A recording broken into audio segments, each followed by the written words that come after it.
o Congresso, como é que a gente vê o Congresso nessa aí? Porque a gente tem o Supremo, que começam agora as retaliações contra o Supremo, a gente sabe que o Luiz Roberto Barroso tem bens lá em Miami, ao contrário do Alexandre de Moraes, que eles vão... Até onde pode chegar, André? Até onde pode chegar as retaliações dos Estados Unidos contra membros do Supremo?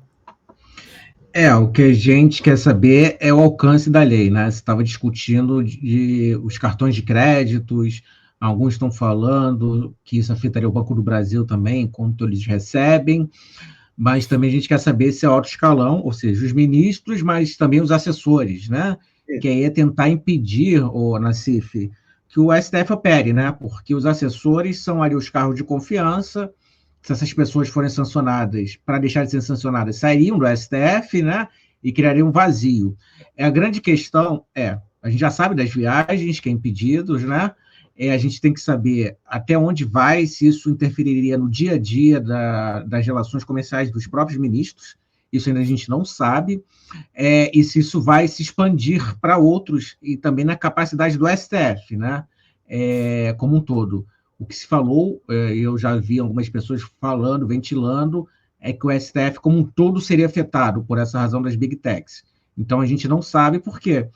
É a primeira vez que o Brasil sofre esse tipo de sanção, um país democrático. É engraçado porque Netanyahu, entre outros, nunca sofreram esse tipo de sanção pelos crimes que cometem. Um ministro que está seguindo o direito constitucional, o direito no país, sofre esse tipo de sanção, mas ainda é muito precário. Estou falando tudo isso porque eu vejo muita gente escrevendo sobre isso e também tem muitas notícias falsas para amedrontar, né? Os bolsonaristas estão usando isso muito bem. Eles estão falando que vai ter sanções indiretas para quem tem relações. Por exemplo, para familiares de ministros que têm escritórios de advocacia. E se você pega grandes escritórios, seriam afetados como um todo, por exemplo. Alguns escritórios. Institutos também. Vamos lembrar aqui que o Gilmar Mendes tem um instituto famoso em Brasília, que poderia ser afetado.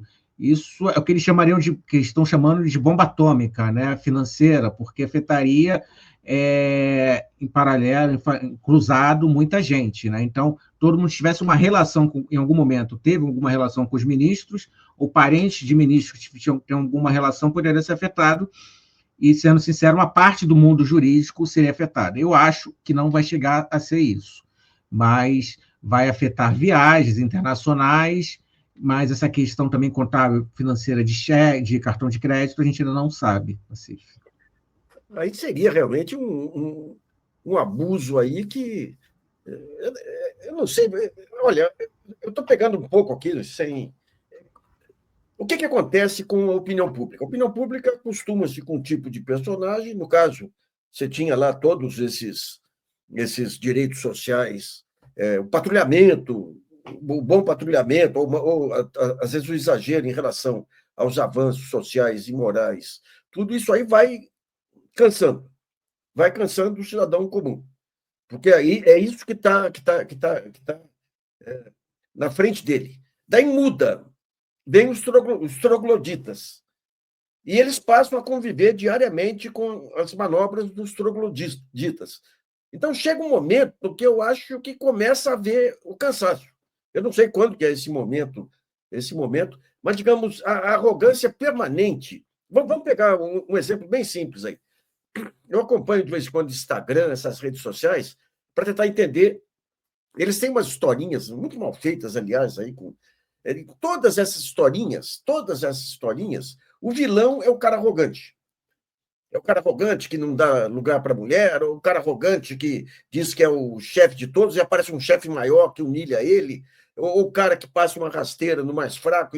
Isso aí é uma constante. Isso aí, digamos, com os algoritmos deles aí, certamente é o tipo de narrativa que mais pega no seu usuário aí. E o Trump é tipicamente isso aí. Quer dizer, cada vez que ele comete um abuso, agora com essa história aí também da pedofilia, que é o crime sexual mais abjeto que pode ter aí. Então, eu tenho a impressão que, em algum tempo, em algum momento, vai ter esse desgaste. Eu vejo na minha cidade um prefeito imbecil aqui, que foi eleito aqui, que aparecia como um tipo Witzel, o cara que faz, que acompanha, cansou. Então, eu acho que você tem uma curva que, seja do politicamente correto, seja da ultradireita, que tende, num determinado momento, a cansar a opinião pública, sabe? Talvez por aí. Agora, digamos, essa linha, eu queria ver com o Luiz aí, essa linha da ultradireita com o Steve Bannon, com todos esses abusos, até onde você acha que vai, Luiz?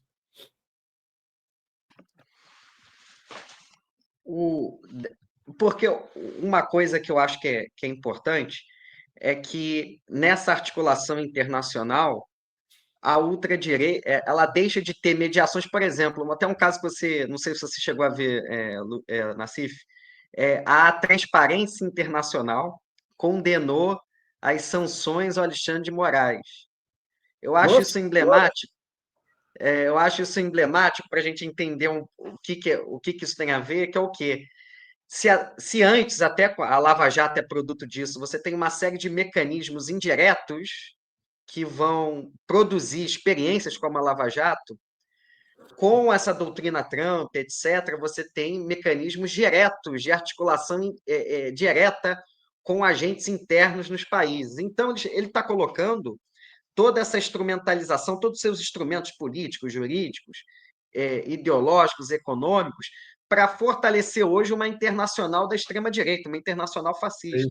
é isso. Né? Eu acho que esse é o ponto. Esse é o ponto que está sendo desenvolvido. E principalmente aqui para o sul global, que se fortaleça uma extrema-direita, uma internacional, digamos assim, fascista, mas antinacional, né? Que seja colonial, né? Que aceite uma neocolonização. Então, é óbvio que essa é a intenção, e na história, entre a intenção e a prática, você tem contradições, choques, lutas, e isso, como você bem apontou, tem uma série de mediações, contradições que vão ocorrer e que estão ocorrendo. E eu chamo a atenção que estão ocorrendo também dentro dos Estados Unidos. A gente não pode menosprezar também as contradições internas de lá. É isso.